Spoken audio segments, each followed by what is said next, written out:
Hi everyone, welcome back to my channel, Ask Lily. Today we'll be considering some questions that parents have been asking me while on the field. Um, I'm an ABA therapist and I work with children that are on the spectrum, and I am here, as I said in my very first video, that to help you as a parent or caregiver take care of your babies that have been diagnosed with autism and other kind of behavioral problem, that have behavioral problems and other kind of diagnosis like ADHD and all. I mean, different behaviors that you see in them that you don't really like, that you want to be changed.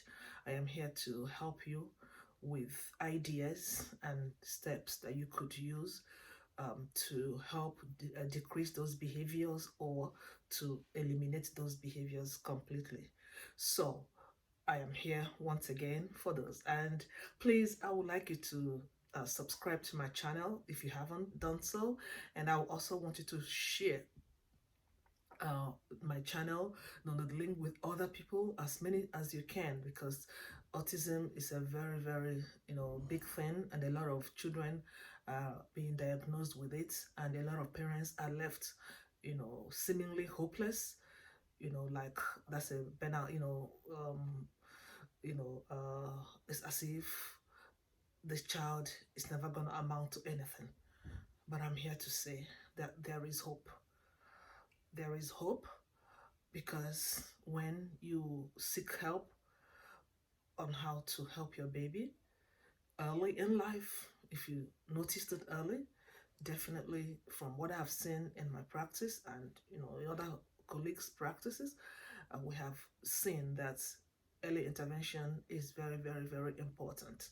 So my first advice that I'm gonna give, before I go into the questions, is if as a parent or caregiver or an aunt, an adult, that you have any child in your care, or that or you see, and you have a hunch, you kind of feel that there's something off, there's something not right, maybe because maybe the way the child looks at you or doesn't even look, or maybe the way the child plays with toys or doesn't play with toys, or maybe the way he or she isolates him or herself, or other behaviors that you see that don't seem okay.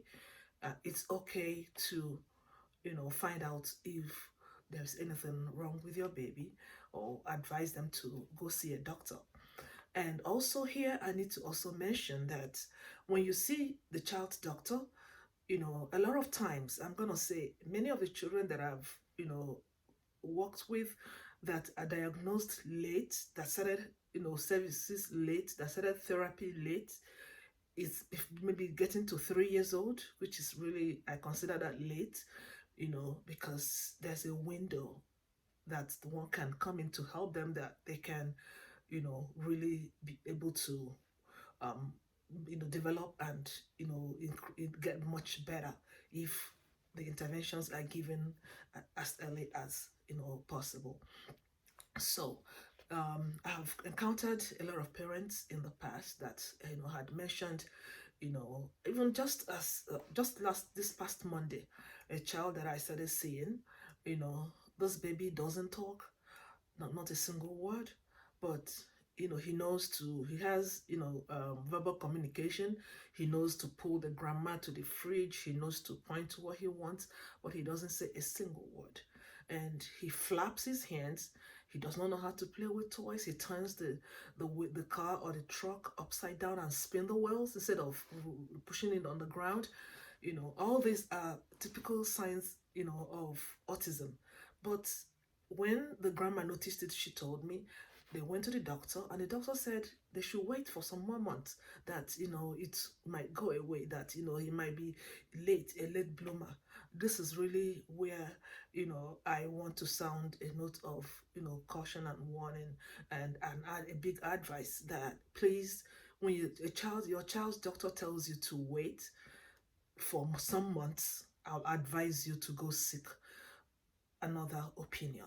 I'll advise you to go seek out a developmental pediatrician who will understand immediately the need of your baby getting help as soon as possible, because the earlier that child is helped, the faster and the better and the more um, would I say, the more but result that one will get from the intervention. So please, if you notice anything, like we say in New York, if you see something, say something. If you notice anything that looks out of ordinary, we see other children. We know what children do at a certain age, or what they don't do, and if we see any of those things that kind of give us concern, it's better to seek expert help than to just sit down and wait, or be in denial, or be thinking, oh no, that's not my baby, I don't want my baby to be labeled, I don't want anything, oh he's gonna be fine, or saying, oh, it's ear problem. I actually had a child that I saw maybe like 5 years ago, that the mom is a medical doctor, and I said, how come you didn't catch this early? She said, believe me, I was in denial. I noticed it and I kind of knew that's what it is, but I didn't want to accept it. I had to go for, ear checkups. I had to send him for a hearing test. I tried every other thing just to, help me, you know, get to what I believe it is not, because I really knew and I had an incline that that's what it is. And definitely by doing all that, time was being wasted. The time that one could have used or she could have used to get, the doctor, or call 311 if it's here in New York, or call whichever number that you have where you are, to, or however you do it, to seek for help, to ask for people for a psychological evaluation for your baby, so that they will find out what exactly is wrong and be able to find a correct treatment that will be appropriate for that baby.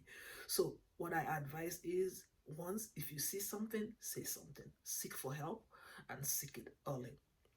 So I will be answering one or two questions depending on how the time is, because I don't want to make the video to be very long. I want it to be short, but I promise that every week I will release a video.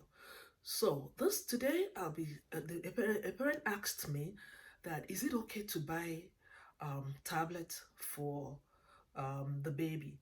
The baby is 2 years old. My answer was yes and no. Yes, because there are a lot of educational programs, on the iPad, on the tablet. There are a lot of things, a lot of videos that are really, really very good, that are gonna help with the cognitive skills of the baby. But that's if the baby is really paying attention to the videos. That's where my no comes in. A lot of times, the children, especially children on the spectrum, and a lot of other kids, but mostly on the spectrum, they are fixated with tablets. And if they're fixated with tablets and they're playing with it right, they are, opening a video, watching it to the end, and then going to another one and watching it to the end, and absorbing and learning what is teaching, then yes, I'm gonna say iPad is good.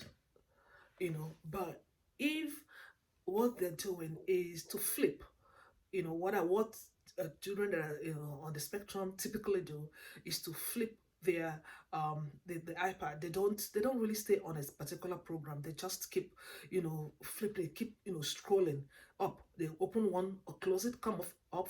That's exactly what they do. They don't really stay on one. So if you want to buy a tablet for your child and your child is on the spectrum, what I'll advise is, when you buy it, use it when you're ready, when you're around, when you're ready to be with him or to work with him or her. you know you stay with him or her, get to a program, stay there, just be ready, because he will want to change it. The way they know how to operate those things is very, very amazing. You want to change it, you want to move on to a new thing immediately, but you have to be on control of the tablet. That's where what I will advise, so that you'll be able to teach this child the correct way of using the iPad. So yes, you can get an iPad for your baby, but you have to make it available to the baby, accessible to the baby when you're around, to show him or her, to model to him or her the way to use it. Don't just give it to him as a pacifier. Don't just give it to him as, as a babysitter, to sit down and just, be quiet so that you can, take care of things. No, that's in that way you're going to let a baby learn things and learn to use it his own way, which would now be difficult to correct later. So iPad is good. It has a lot of programs. It has a lot. I've seen children that have made so much progress with the iPad. If they are waiting, if they are pausing to watch the programs to the end, and if they are focusing, then yes. But if they are flipping and just flipping through the programs and scrolling up and down, no. You have to be there to assist them to do it right. And then number 3, do not give it to them to hold on to it all the time. A lot of times they now get so so used to it that they don't even want to do anything else. Everywhere in the car they're on the tablet, in this sitting room they're on the tablet, everywhere they're on the tablet. This also is gonna hinder their social development. They're gonna Children that are on the spectrum already have problem with socialization, and if tablet now comes in, that even compounds the problem. So yes, you can provide it, it's very good. Secondly, you have to teach, model the use, how to use it. And then 3, you have to limit the time that is used. You don't the child shouldn't have it all the time, so that the child will have room to be able to do other things. In this, I wrote a book about, the tablet. Is on Amazon. It says Goodbye Tablet. This is, just talking about a child that is so, used to playing with a tablet everywhere, and that was hindering him from socializing. That was him with his family. That was hindering from socializing with peers. It was just not the best. So one of the parents had to step up and do something, and the child realized that there are other things you could do, apart from using the tablet. So that's it for that question. So I'm gonna be ending this video here because I don't want it to be too long, but maybe let me just add just one more answer to another question. The second question I have is, a parent wants to know that what should he, first of all, he wants to know if it's okay for the baby, to be flapping the hands, and jumping, when he's excited. That's the baby don't do that a lot, right from when, he was little, and so she wanted to know if it's okay. Well, from observing the baby, because it's a child I work with, I know, the baby is on the spectrum, and definitely these are some of the signs of autism. These are some of the things that you see, that you see, just like the the not making eye contact, the spinning wheels of a truck or a car, and isolating oneself from peers and all. This is just one of them. So yeah, it's not the best way to show excitement. You could, but what I'll advise you to do is, if your child starts doing that, what you could do, you could, redirect. When the child is flapping, you just use the hand clap. Yeah, yeah. Maybe you saw something that you liked, oh yeah, number one. Oh dog. You, as you do, you take the hand, you clap it. So that way you're trying to decrease the flapping, but at the same time you're replacing that behavior with something, because we always need to replace a behavior that we want changed with something else. Because if you're saying don't do this, don't do this, don't do this, then do what? You have to have what the child should do to replace what you don't want the child to do. So this is where I'll be ending this this discussion for today. If you have any question, please, I'll need you to ask me questions that you want me to, discuss on this channel. It's open to all of us. Tell me what you want me to talk about. Tell me what you need me to talk about, and I will definitely do the best I can, to address it. And please subscribe and share, really share, because I want this to get out there to every parent that have needs and have questions that this might help. And by saying, I said thank you, and I'll see you next time. Bye.